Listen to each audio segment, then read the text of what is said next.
Hello again. I was asked what's my favorite semi-automatic shotgun. I get these questions. I, I've made so many videos now, I hope I haven't answered this question before and given a different answer, but if I did, well then my favorites change over time. Anyhow, one of the semi-autos that isn't that common, but wasn't really uncommon for a while, is the Browning double automatic. So why do I like this shotgun? Well, first off, it's quite unique.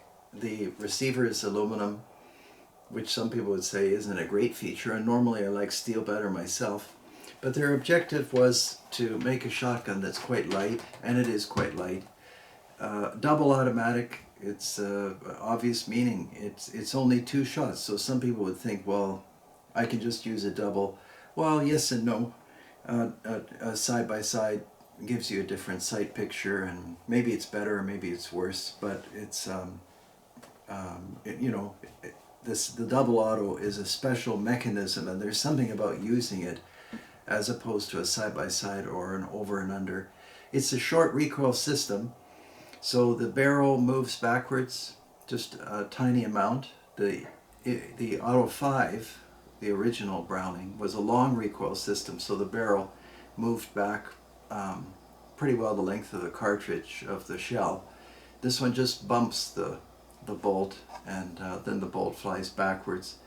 And it has a unique feeding system, so we don't have a gas system in the forend.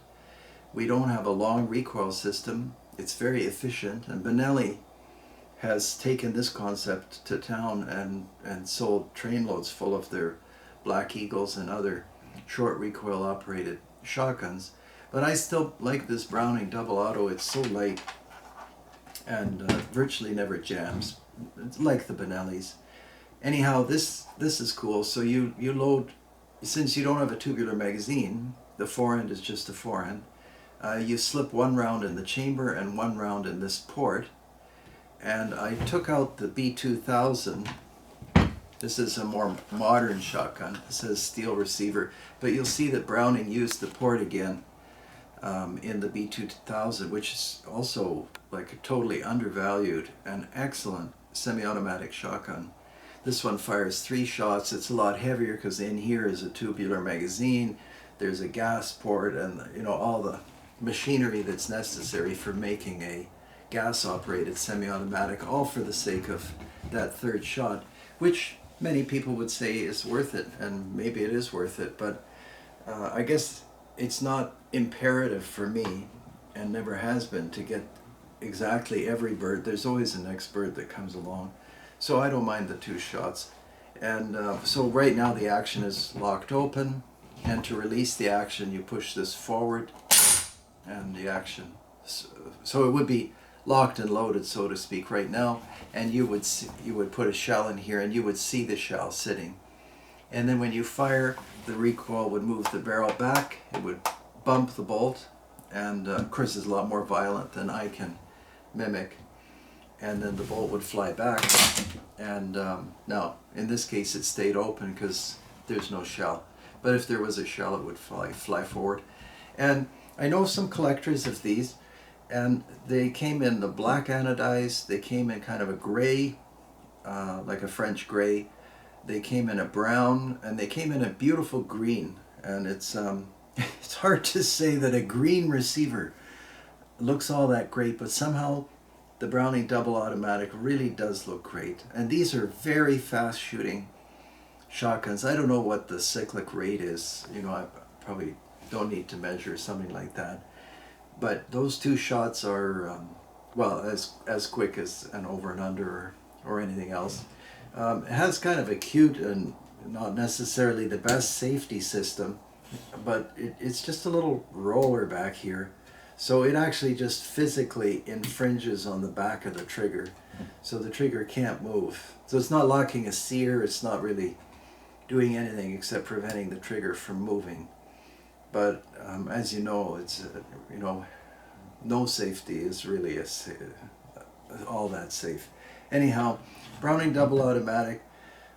These are wonderful shotguns. You can carry them all day long. They're light. They're fast. They're kind of fancy. whenever I come across them at a reasonable price. And if you're buying one, don't buy the ones that are cracked in here. I mean, if you have to, you can fix them, but it looks better when they're not cracked, because the repairs they're hard to hide. Although, I mean, and probably replacement stocks are available somewhere. But anyhow, just before I finish the video, so this is the Browning Double Auto, and here's the Armalite AR7, I guess it is. Let me make sure I've got the number correct. Model AR7. Funny, from this angle it looks like 17. Anyhow, it doesn't matter. You're familiar with these. This shotgun weighs just like, I don't know, 3 or 4 pounds. You can probably look it up. I made a video on this, but the reason I brought it out was, you know, you see a lot of patterns and things, and you can see the Browning Double Auto, which preceded the AR7, and you just push this forward, and we'll do that again. This one is also short recoil. The mechanism in here is similar to the mechanism in here, actually, except it doesn't have the side loading port. That was released by my thumb. You just touch this thing, and it slams shut. So maybe whoever made this shotgun was looking at this shotgun and thought, well, that's a very intelligent way of making a light semi-automatic shotgun. And the main point is, by using the short recoil system, you avoid all that machinery that has to be in a gas operated shotgun or a long recoil operated shotgun. So there it is. Very cool. And like I said, if you come across these, can't hurt to shoot something new in the marsh or the field. 2 3/4 inch, some people say you must have because of steel shot. Others, I don't know. I must have great luck. I never saw barrels marked or scored. Or barrel steel is hard steel, and I guess if you're worried about steel shot, you can use bismuth or one of those other alternative metals. But so frankly, I didn't notice much of a difference with 2 3/4 inch steel shells or any other shells. They all seem to work okay. But like I said, maybe it's my good fortune. Anyhow, that's it. Thanks for watching. And yeah, so try to join me on Patreon. There's some interesting videos there. And please subscribe, as always. And we'll see you next time. Take care.